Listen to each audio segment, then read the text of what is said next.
Okay, all right. Let's go on a quick break. After this break, we would have Ejike Okpa with us discussing the new president of the United States of America, Joe Biden, and then also some of the rules made by Donald Trump that was actually revoked. That's the Trump-Pence administration. Just stick with us. We'll be right back.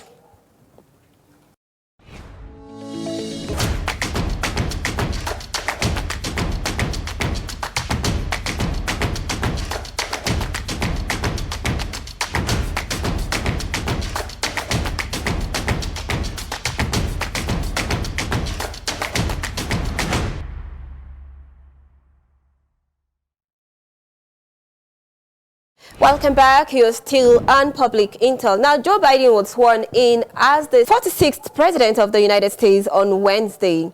His deputy, Kamala Harris, the daughter of immigrants from Jamaica and India, also took oaths as the new vice president, becoming the first woman, black person, and first Asian American to serve in the position. In the first remarks, Biden said, "Here we stand days after a riotous mob thought they could silence the will of the people. It will not happen, not today, not tomorrow, not ever." He pledged to be honest with the country as it continues to confront difficulties, saying leaders had an obligation to defend the truth and defeat the lies, saying there was no time to waste. Biden signed a new slew of orders to change the course of the COVID-19 pandemic, combat climate change, and advance racial equity, undoing Donald Trump's legacy. He lifted the travel ban on 13 Muslim-majority and African countries, halted construction of U.S.-Mexico border walls, and directed officials to preserve the Deferred Action for Childhood Arrivals, that's the ACA, among other things. Meanwhile, Biden disclosed that Trump had written him a generous letter before departing from Washington. The president wrote a very generous letter, he said. "Because it was private, I won't talk about it until I talk to him, but it was very generous." And in his final address before leaving the White House, Trump had told the nation, "We love the American people, and again, it has been something very special. I just want to say goodbye, but hopefully it is not a long-term goodbye. We'll see each other again." Now, on this regard, we are joined live via a video call with Ejike Okpa, a community engagement practitioner. Administration means to Africa and Nigeria in particular. Well, thank you for having me on your show. I'm proud of what you do. In terms of the new administration, I mean, they're not even 72 hours into it. Every time a new administration comes in, there's these expectations, just like when we go to school, at the beginning, everybody gets an A until, towards the end of the semester, we see how everybody's going to, hang in or hang up. So in terms of what is in it for Africa, I've always told people the closest an African came to, a native African came to being president was Obama. 2009, there was this expectation, there was this joy and jubilation because he's a Kenyan American, he's not African American. But, 8 years came and go, and then what did we see? What did we get? The jury is still out, and a lot of people had expectations. Were those expectations met or they were not?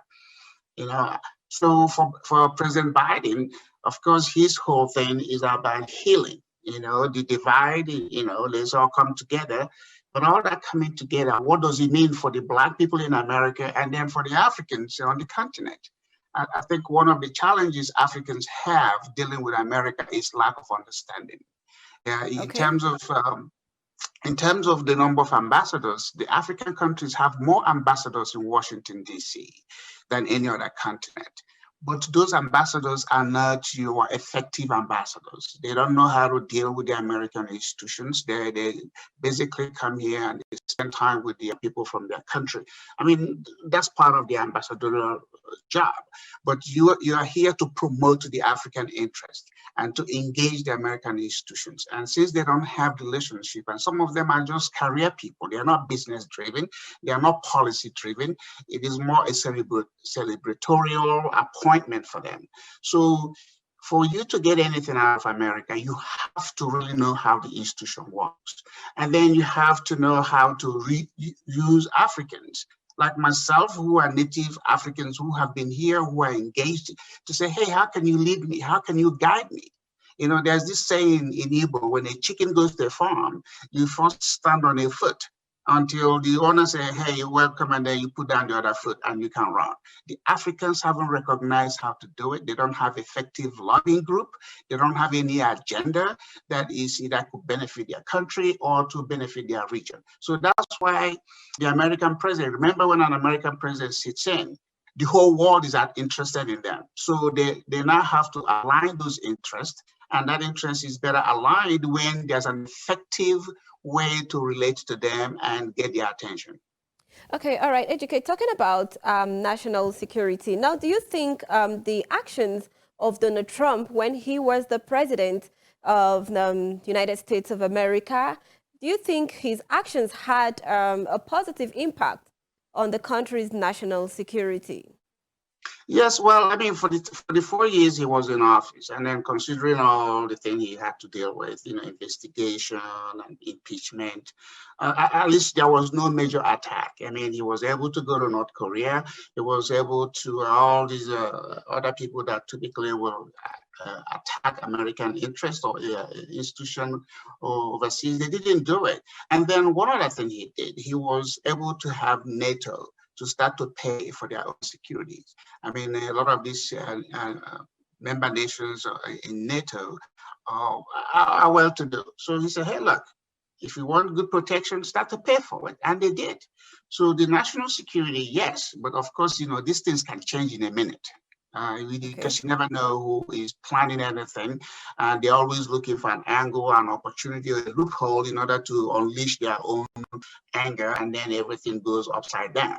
But yes, you know, when Trump was there, yes, there was no major anything in the world because people didn't know how he was going to respond bluntly and boldly. I mean, you saw the guy in Iran that was killed, you know, by that drone effort, you know, that sort of pacified Iran for a while. It's like, you know, oh my God, you know, did you see this happen?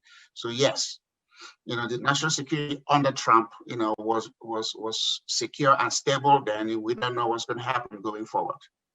So what is to come now that Joe Biden is the president of the United States of America? Do you think he would maintain the same pace Donald Trump maintained on national security?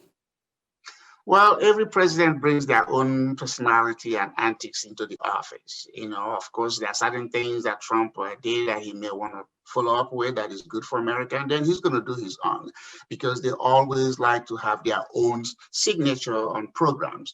So, for instance, I think he has stopped, you know, the building of the wall, you know, in the southern border of America. Is that going to affect immigration? Is that going to encourage illegal immigration? Nobody knows. But then again, these are the things in the first 100 days they are in office, they have to do a series of things to give people an indication, you know, which way they're going to go. So again, the jury is set, you know, we are watching and seeing what's going to happen, and then the verdict will be rendered. Absolutely. Okay, talking about coronavirus, which is a pandemic. And when you talk about pandemic, it is a national security discussion. Now, if Trump had won, he said he was going to set up a coronavirus task force at the end of January. And he also said he was going to shift its focus to safety and opening up of the country. He also tried prioritizing the speedy development of coronavirus treatment vaccine. Then I think he directed about $10 billion towards such projects. Now, on the other hand, Biden wants to at least set up 10 testing centers in every state. If I'm to compare, or if we are going to compare Donald Trump and Joe Biden, let's talk about what Donald Trump had done and what Biden is currently undoing. What impact would this have on the citizen of America? Let's discuss the difference. Well, again, Trump is no longer there. So whatever he wanted to do, if the new president doesn't take it, it doesn't matter. So now it's like, hey, the boat, the ship of state, Biden is the captain. He's going to sell it, and then the Congress is going to watch him, and then American people are going to react, positively or negatively. So whatever he thinks he's going to do that will address the issue of the coronavirus, America, we are watching, because before Trump left office, some left-wing media people said that the only thing that will get Trump, to lose the election is something, if the economy collapses.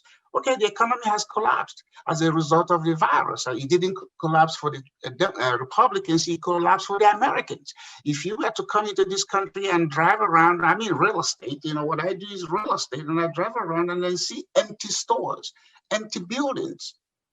I was in DC 2 weeks, 3 weeks ago. The place was empty. It was, I mean, it is on the street. So this is something of national security, and if not the global security. So we have to address this virus issue because it's crippling and has crippled a lot of things.